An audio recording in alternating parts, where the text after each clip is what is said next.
ತಲ್ಲಣಿಸದಿರು ಕಂಡ್ಯ ತಾಳು ಮನವೇ. ಎಲ್ಲರನ್ನು ಸಲಹುವನು ಇದಕ್ಕೆ ಸಂಶಯವೇ. ಬೆಟ್ಟದ ತುದಿಯಲ್ಲಿ ಹುಟ್ಟಿದ ವೃಕ್ಷಕ್ಕೆ ಕಟ್ಟೆಯನ್ನು ಕಟ್ಟಿ ನೀರ ಒಯ್ದವರ್ಯಾರೋ. ಹುಟ್ಟಿಸಿದ ಸ್ವಾಮಿತ ಹೊಣೆಗಾರನಾಗಿರಲು ಗಟ್ಟಿಯಾಗಿ ಸಲಹುವನು ಇದಕ್ಕೆ ಸಂಶಯವೇ.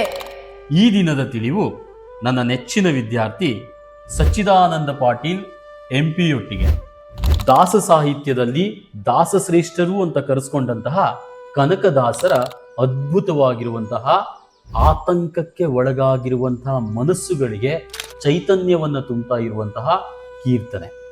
ತಲ್ಲಣಿಸದಿರು ಕಂಡ್ಯ ತಾಳು ಮನವೇ. ಎಲ್ಲರನ್ನು ಸಲಹುವನು ಇದಕ್ಕೆ ಸಂಶಯವೇ. ಬೆಟ್ಟದ ತುದಿಯಲ್ಲಿ ಹುಟ್ಟಿದ ವೃಕ್ಷಕ್ಕೆ ಕಟ್ಟೆಯನ್ನು ಕಟ್ಟಿ ನೀರ ಒಯ್ದವರ್ಯಾರೋ. ಹುಟ್ಟಿಸಿದ ಸ್ವಾಮಿ ತಾ ಹೊಣೆಗಾರನಾಗಿರಲು ಗಟ್ಟಿಯಾಗಿ ಸಲಹುವನು ಇದಕ್ಕೆ ಸಂಶಯವೇ. ಈ ಅದ್ಭುತವಾಗಿರುವಂತಹ ಕೀರ್ತನೆ ಇವತ್ತಿನ ಸಮಾಜದಲ್ಲಿ ಅನೇಕ ಜನ ತಮ್ಮ ಮನಸ್ಸುಗಳಿಗೆ ಸ್ಥೈರ್ಯವನ್ನು ತುಂಬಿಕೊಳ್ದೇನೆ ಈ ಸಣ್ಣ ಪುಟ್ಟ ವಿಷಯಗಳಿಗೆಲ್ಲ ತುಂಬ ಕೆಟ್ಟ ನಿರ್ಧಾರವನ್ನು ತೆಗೆದುಕೊಳ್ತಾರೆ. ಅದು ಎಲ್ಲಿಂದ ಬಂದಿದೆ ಅಂತ ಅಂದರೆ 3ನೇ ಕ್ಲಾಸ್ ಮಗು ಮನೆ ಬಿಟ್ಟು ಹೋಗ್ಬಿಡ್ತು, 4ನೇ ಕ್ಲಾಸ್ ಮಗು ಮೇಡಮ್ ಏನೋ ಹೇಳಿದ್ರು ಅಂತ ಅಂದು ಏನೋ ಸುಸೈಡ್ ಮಾಡ್ಕೊಬಿಟ್ಟ. ವೈವಾಹಿಕ ಜೀವನದಲ್ಲಂತೂ ಹೇಳಬಾರ್ದು, ವಿದ್ಯಾವಂತ ಸಮುದಾಯದಲ್ಲೇನೆ ಇಂತಹ ಪ್ರಕ್ರಿಯೆಗಳು ಹೆಚ್ಚಾಗಿ ನಡೀತಾ ಇರುವಂಥದ್ದು. ಹಾಗೆ ಆತಂಕಕ್ಕೆ ಮನಸ್ಸು ಒಳಗಾಗುವಂಥದ್ದು ಸಹಜ, ಅದು ಮನುಷ್ಯ ಸ್ವಭಾವ. ಆದರೆ ಆತಂಕಕ್ಕೆ ಒಳಗಾಗಿರುವಂತಹ ಮನಸ್ಥಿತಿಯನ್ನ ತಹಬದಿಗೆ ಹೇಗೆ ತೆಗೆದುಕೊಂಡು ಬರಬೇಕು ಅನ್ನುವಂಥದ್ದಕ್ಕೆ ಬಹಳ ದೊಡ್ಡ ರೂಪಕಗಳನ್ನ ಕನಕದಾಸರು ಕೊಡೋದ್ರ ಮೂಲಕ ಎಲ್ಲರಿಗೂ ಕೂಡ ಆತ್ಮಸ್ಥೈರ್ಯವನ್ನ ಈ ಕೀರ್ತನೆಯ ಮೂಲಕ ತುಂಬಿದ್ದಾರೆ.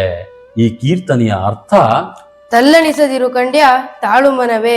ಎಲ್ಲರನ್ನು ಸಲಹುವನು ಇದಕ್ಕೆ ಸಂಶಯವೇ. ನೋಡಿ ಎಷ್ಟು ಅದ್ಭುತವಾಗಿ ಹೇಳ್ತಾ ಇದ್ದಾರೆ. ಮೊದಲನೇ ಸಾಲಿನಲ್ಲೇನೆ ತಲ್ಲಣಿಸದಿರು ಕಂಡ್ಯ ತಾಳು ಮನವೇ.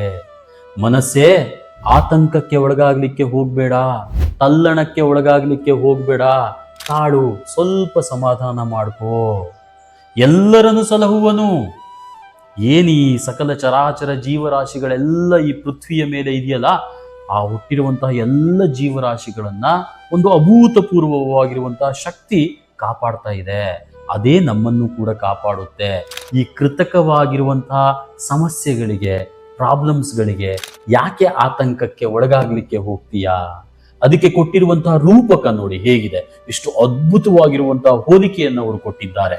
ಬೆಟ್ಟದ ತುದಿಯಲ್ಲಿ ಹುಟ್ಟಿದ ವೃಕ್ಷಕ್ಕೆ ಕಟ್ಟೆಯನ್ನು ಕಟ್ಟಿ ನೀರ ಒಯ್ದವರ್ಯಾರೋ. ಬೆಟ್ಟದ ತುದಿಯಲ್ಲಿ ಹುಟ್ಟಿದ ವೃಕ್ಷಕ್ಕೆ ಕಟ್ಟೆಯನ್ನು ಕಟ್ಟಿ ನೀರ ಒಯ್ದವರು ಯಾರು? ಬಹುತೇಕ ಎಲ್ಲರೂ ಕೂಡ ಬಂಡೆಗಳನ್ನ ನೋಡಿದ್ದೀರಾ. ಚಿತ್ರದುರ್ಗಕ್ಕೆ ಹೋದ್ರಿ ಅಂತ ಅಂದ್ರೆ ಬೇಕಾದಷ್ಟು ಬಂಡೆಗಳು ಸಿಗ್ತವೆ. ಆ ಬಂಡೆಯ ಮೇಲೇನೆ ಕೆಲವೊಂದು ಮರಗಳು ಬೆಳೆದಿರ್ತವೆ. ಆ ಬಂಡೆಯ ಮೇಲೇನೆ ಬಲವಾದ ಬೇರುಗಳನ್ನು ಬಿಟ್ಕೊಂಡಿರ್ತಾರೆ.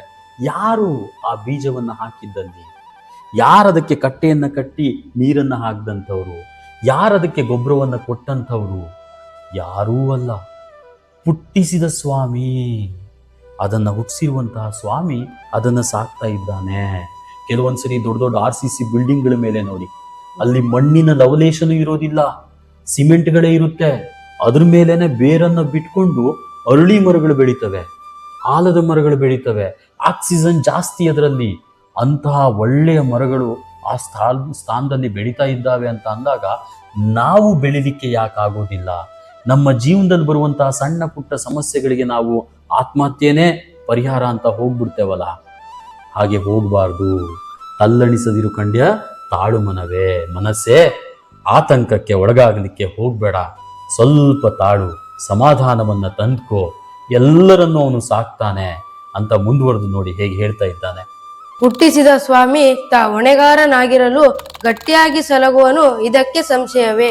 ನೋಡಿ, ಹುಟ್ಟಿಸಿದ ಸ್ವಾಮಿ ತಾ ಹೊಣೆಗಾರನಾಗಿರಲು, ಈ ಸೃಷ್ಟಿಗೆ ಕಾರಣನಾಗಿರುವಂತವನೊಬ್ಬನಿದ್ದಾನೆ.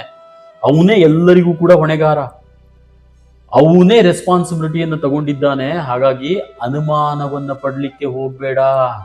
ಗಟ್ಟಿಯಾಗಿನೇ ನಮ್ಮನ್ನ ಸಲಹುತ್ತಾನೆ, ಗಟ್ಟಿಯಾಗಿ ಸಲಹುವನು. ಇದಕ್ಕೆ ಸಂಶಯವೇ? ತುಂಬಾ ಚೆನ್ನಾಗಿ ನಮ್ಮನ್ನ ಸಾಕ್ತಾನೆ, ಇದಕ್ಕೆ ಯಾಕೆ ಅಷ್ಟೊಂದು ಅನುಮಾನವನ್ನು ತಂದ್ಕೊಳ್ಳಿಕ್ಕೆ ಹೋಗ್ತೀಯಾ?